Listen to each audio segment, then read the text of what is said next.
Welcome back to our channel. Today, in quiet reverence, we remember the talented artists who left us too soon, some only just days ago.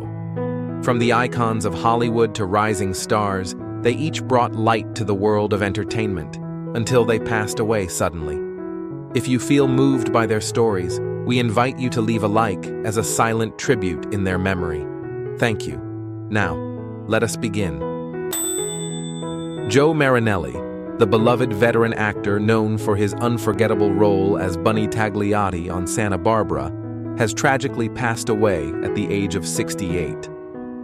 Marinelli, a familiar face in American television, captured hearts with his cross-dressing mobster character in Santa Barbara from 1988 to 1990, a role that left a lasting cultural impact. With over 50 credits across soap operas and primetime hits, including Guiding Light, General Hospital, The Morning Show, and Alexander Payne's Sideways, he became a staple in Hollywood's character actor legacy. His passing was confirmed by his wife of nearly 34 years, John Marinelli, and his agent, Julie Smith.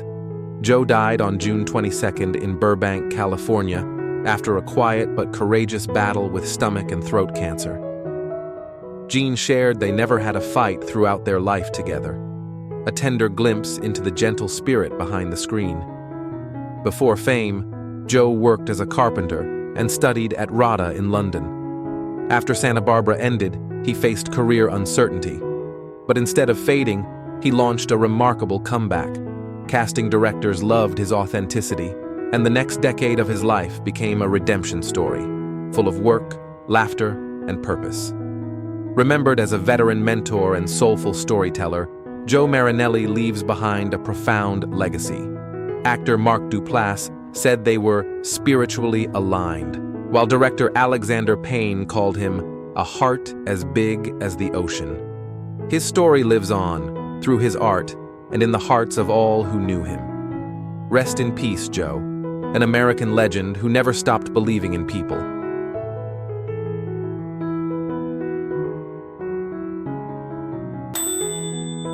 Bobby Sherman, the iconic teen idol and star of Here Come the Brides, known for his heart-fluttering charm and chart-topping hits, has tragically passed away at the age of 81. Sherman rose to fame in the 1960s, becoming a fixture in American pop culture through his appearances on Shindig, and later in the beloved series Here Come the Brides.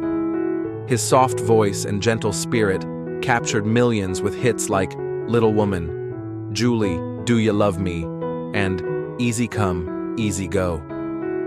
As a Hollywood star, his cultural impact extended beyond music. His face graced posters, lunchboxes, and hearts. His death was confirmed on June 24th by his wife of 29 years, Brigitte Poublon. Diagnosed with stage 4 cancer earlier this year, Bobby passed away peacefully. Holding my hand, she said, remembering him as her Prince Charming. Though the spotlight dimmed in the 70s, Bobby made a remarkable comeback, not to the stage, but as a real-life hero. He became an EMT and police reserve officer, training others in CPR and first aid, embracing a quiet redemption journey. His legacy as a veteran mentor and role model only deepened. Today, as fans mourn who died today among celebrities and American legends, we remember Bobby Sherman not only for his voice, but for his service. His foundation for children and his 6 grandchildren carry on his legacy. A Hollywood star with a healer's heart, may he rest in peace.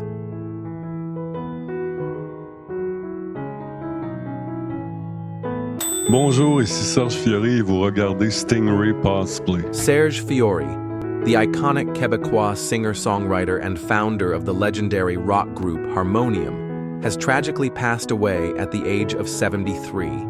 His death was confirmed on June 24th by manager Serge Grimaud, who cited complications from a long illness. Serge passed away in the early hours of Quebec's Saint-Jean-Baptiste holiday, a symbolic farewell on a day celebrating cultural pride, a legacy he helped define. Fiori's career began with Thunder in 1974 through the album Harmonium and the beloved anthem Pour un instant. As lead vocalist and guitarist of harmonium, he helped shape Quebec's musical identity in the 1970s, earning immense cultural impact. His work was revered not only for its poetic lyrics, but also for its emotional depth and spiritual resonance. He became a veteran mentor to generations of Quebec artists. Though he withdrew from the spotlight for years, Serge made a celebrated comeback in 2014, winning a Felix Award for Best Adult Contemporary Album, a quiet redemption that proved his voice still mattered. His sobriety journey and retreat into introspection only added layers to his artistry. Premier François Legault hailed him as a soul who left his mark on generations. His lyrics will echo long after Who Died Today becomes yesterday's sorrow. Serge Fiori's music is not only part of Quebec's soul, it is its very song. Rest peacefully, Maestro.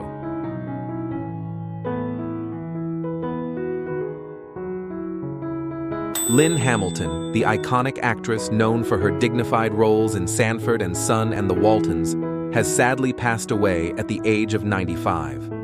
Her passing was confirmed by her former manager and publicist, Reverend Calvin Carson, who shared that she died peacefully of natural causes at her home in Chicago, surrounded by her grandchildren and loved ones. As fans reflect on who died today among beloved Hollywood stars, Lynn Hamilton's name evokes reverence and quiet strength. With a career spanning over 5 decades, Hamilton left an indelible legacy across stage, film, and television. She was best remembered as Donna Harris, Fred Sanford's elegant fiancée in Sanford and Son, and as Verdie Foster in the Emmy-winning series The Waltons. Her presence brought grace, warmth, and cultural impact to every role she touched. Hamilton began on Broadway and transitioned into film with John Cassavetes' Shadows, paving the way for generations of Black actresses. Despite working in a challenging era, she carved out a legacy of resilience and artistic dignity, a true veteran mentor. Her final performance came in Cold Case in 2009, a quiet farewell from an enduring talent. Carson described her life as extraordinary, with a legacy that continues to uplift and inspire. As America remembers this remarkable artist, we honor a Hollywood legend whose redemption story was not about recovery, but enduring grace. Lynn Hamilton's spirit lives on through every screen she lit up.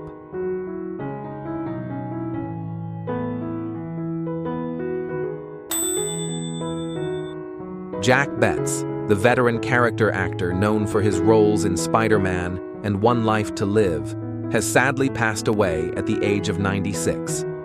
His death was confirmed by his nephew, Dean Sullivan, who shared that the beloved actor died peacefully in his sleep at his home in Los Osos, California, on June 19th. As news spreads of who died today among American legends and Hollywood stars, we pause to remember a man whose quiet presence left a powerful cultural impact.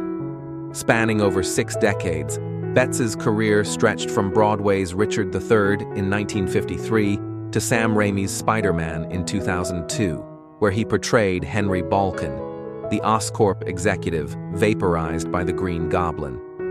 On daytime television, he was remembered for his role as Dr. Ivan Kipling in One Life to Live, and appeared in nearly every major soap opera of his era. Though he never sought stardom, Jack Betts crafted a steady legacy, from spaghetti westerns under the name Hunt Powers to a touching stage revival with Doris Roberts, who directed his original play. As a veteran mentor at Beverly Hills Playhouse, his encouragement inspired countless young actors, a quiet redemption few ever witness firsthand. His family, including his sister Joan and nieces Linny and Gail, remembers him as a man of great spirit and dignity. Jack Betts didn't chase celebrity. He became one through dedication, grace, and love for the craft. Rest peacefully, Jack. Your legacy lives on.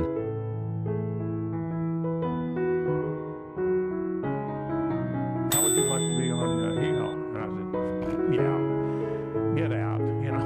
Next. Gailard Sartain, the beloved character actor and comedic icon from Hee Haw and Fried Green Tomatoes, has sadly passed away at the age of 81. His wife, Mary Jo Sartain, confirmed he died peacefully of natural causes on June 19th in their hometown of Tulsa, Oklahoma.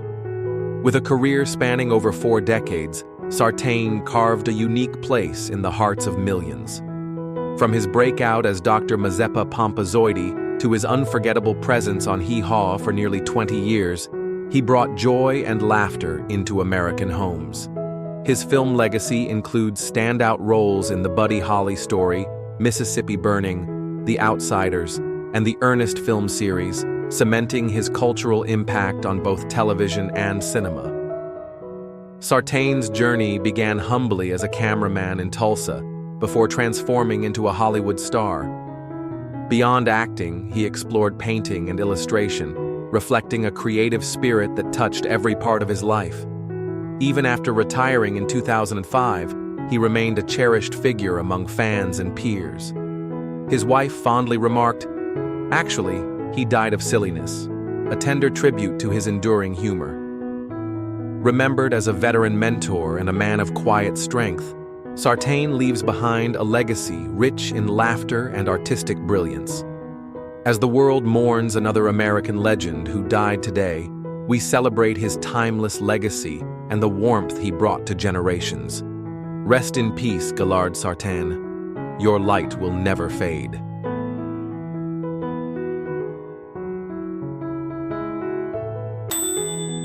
Lou Christie, the iconic falsetto voice behind Lightnin' Strikes, has tragically passed away at the age of 82. The legendary singer-songwriter died peacefully at his home in Pittsburgh on June 18th, following a short illness, as confirmed by his wife, Francesca. His passing marks another chapter in the unfolding list of celebrity deaths that remind us of the rich legacy left behind by American legends.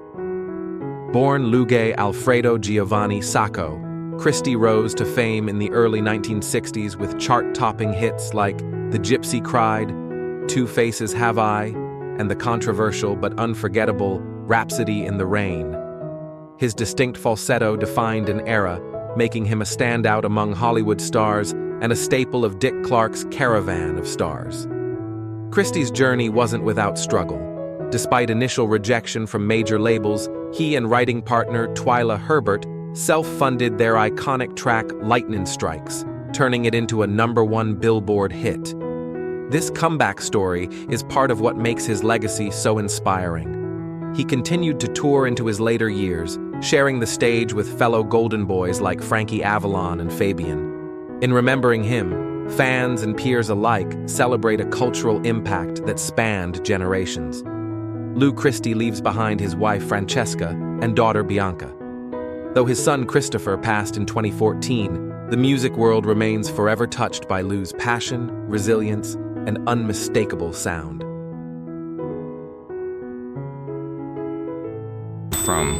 Through time. So we go from the 30s all the way to today and to the future. Dave Scott, the beloved choreographer behind Step Up to the Streets and You Got Served, has tragically passed away at the age of 52. His death, announced via his official Instagram, sent shockwaves through the dance world. Remembered as a mentor, visionary, and friend, Scott's legacy continues to inspire generations. From his breakout moment, dancing in a Utah nightclub, to shaping the energy of hit productions like So You Think You Can Dance and Dancing with the Stars, Scott's journey was nothing short of extraordinary. His choreography didn't just electrify stages, it defined an era. With a style rooted in hip-hop and soul, he brought cultural impact to screens both big and small. Born in Compton, California, Scott's path to fame wasn't traditional. A college basketball player turned artist, he carved his way into Hollywood not through privilege, but through perseverance. His comeback story, from dancer to household name, remains a powerful tale of redemption and artistic devotion. Tributes poured in from across the entertainment industry. Actor Kevin McHale called him a big brother, while Comfort Fidoki shared, "Forever in our hearts, Your legacy lives on in every step. Emmy nominee Debbie Allen added, "His light, laughter, and legacy will forever live." Though he has passed, the cultural footprint Dave Scott left behind is eternal. One of the true American legends among celebrity deaths this year, his spirit lives on through movement and memory.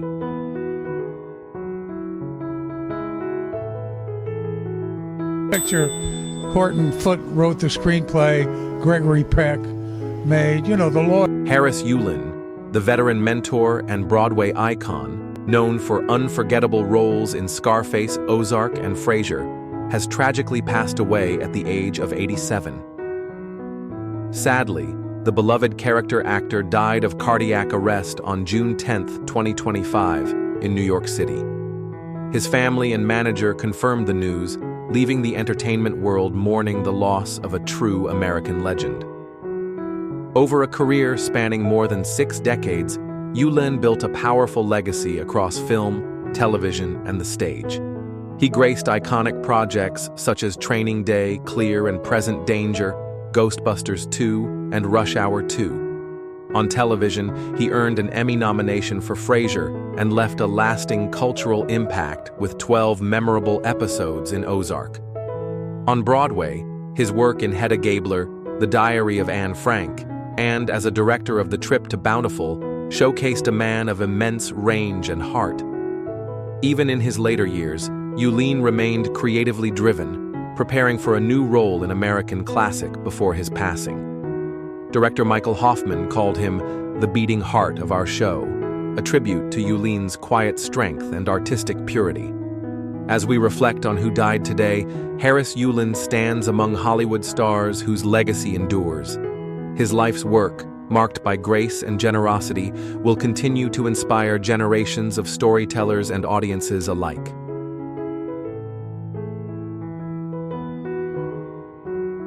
If this is going to work out, I need to know, because I'm going back to college. There are lives that unfold like poetry, messy, bold, wounded, yet utterly radiant in their truth. Jamie Lee Curtis's legacy is one of those rare tapestries, stitched together by fame and fragility, by horror films and healing, by red carpets and rehab rooms. For anyone who believes that age tempers brilliance, her story stands in quiet defiance. And if you're watching this, perhaps you too remember where you were when you first saw her scream, only to grow into a woman who would speak with more power in stillness than in fear. If you've ever struggled and come back stronger, share your story in the comments. Jamie's journey is not just hers. It belongs to every soul who dared to rebuild. Born in 1958 in Santa Monica, California, Jamie came into the world not just with a name, but a legacy. The daughter of Hollywood royalty, Tony Curtis and Janet Leigh. Fame was part of her DNA, but not her destiny. Her childhood was marked by public attention and private turbulence. The glamour of red carpets was always one step removed from the sense of being overlooked at home. "I didn't grow up in a typical household," she once said. "Fame was around me, but love had to be earned." Despite her lineage, Curtis didn't step into the spotlight until she earned it. In 1978, she exploded onto the scene as Laurie Strode in Halloween, the quintessential scream queen. It was a role that didn't just launch a career, it birthed a genre icon. The innocence of Laurie, the terror of those final scenes, the strength behind the scream, it carved a place for Jamie in the cultural imagination of America. She didn't just act fear, she embodied the resilience underneath it. Through the 80s and 90s, Jamie Lee Curtis became a household name. From Trading Places to A Fish Called Wanda, she danced between comedy and thrill with astonishing ease. Her performances were sharp, emotional, and unforgettable. And in real life, she was just as vivid. No nonsense, deeply thoughtful, quick-witted. "I say what I mean what I say, and I try not to say it mean," she quipped in an interview, revealing a personality both disarming and grounded. By the late 90s, she had everything: fame, family, a string of hit films, and the love of her life. filmmaker Christopher Guest. Together, they adopted 2 children, creating a family that grounded her far more deeply than any Hollywood script ever could.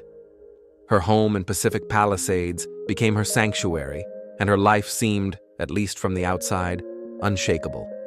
But beneath the brilliance, a storm was quietly brewing. Curtis had been prescribed opiates after a minor cosmetic procedure in the late 1980s. What began as healing soon spiraled into dependency. For nearly a decade, she lived a hidden life, functioning by day, suffering in silence by night. "I had a 10-year run, stealing, conniving. No one knew," she later confessed. Not her family, not the public, no one. And yet, from this hidden pain would come the most profound chapter in her story, a redemption arc not written by Hollywood, but carved from soul-deep courage. But that is where our next chapter begins. In Hollywood, the brightest lights often cast the darkest shadows. Jamie Lee Curtis, for all her acclaim and public polish, carried a private burden that few suspected. Behind the movie star smile, there lived a woman chasing silence through the haze of prescription pills. It began innocently: post-operative pain, a doctor's pen, a bottle of opiates. But addiction doesn't announce itself. It seeps in slowly, numbing not only the body, but the soul. For nearly 10 years, Jamie's sobriety journey was a silent war. She functioned by day, a beloved mother and working actress. But by night, shame coiled around her like smoke. "I had a 10-year run, stealing, conniving," she would later reveal. "No one knew, no one." That secrecy, that isolation, is what addiction thrives on. The legacy of public perfection made confession feel impossible. Then came the breaking point. It wasn't a tabloid scandal or a headline-grabbing overdose.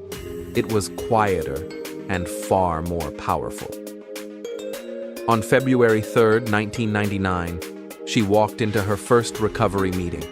That moment, humble and unseen, was the real comeback, the real hero scene. From that day forward, Curtis began to reclaim her life, not through roles or awards, but through brutal honesty and grace. Sobriety became her compass. Every day was a small redemption. She clung to the mantra passed down in countless recovery circles, one day at a time. And true to that spirit, she marked every hour of her freedom.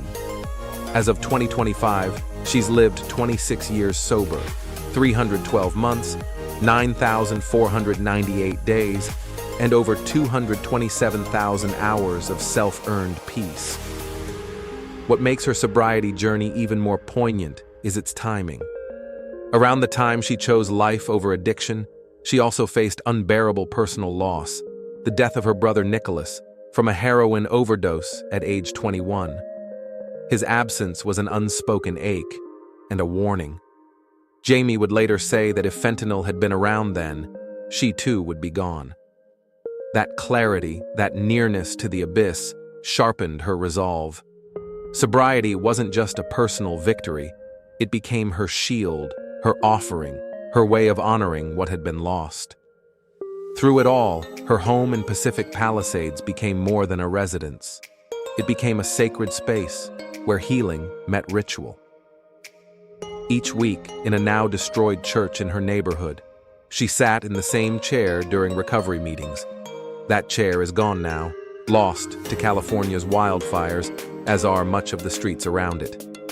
But in a photo she shared, a tiny avatar marking the very spot she once sat, Curtis left behind a powerful image of memory and perseverance. "In a neighborhood that no longer exists, we still didn't drink or use, and that is a big deal," she wrote. "Be gentle with yourself, one day at a time, my hand in yours." In those meetings, she wasn't the star. She was just Jamie, a fellow traveler, a mentor to many, a veteran mentor not in cinema, but in survival. Her comeback was never about screen time. It was about soul time. Symbolically, she even crafted a ring with the inscription, JLC 25.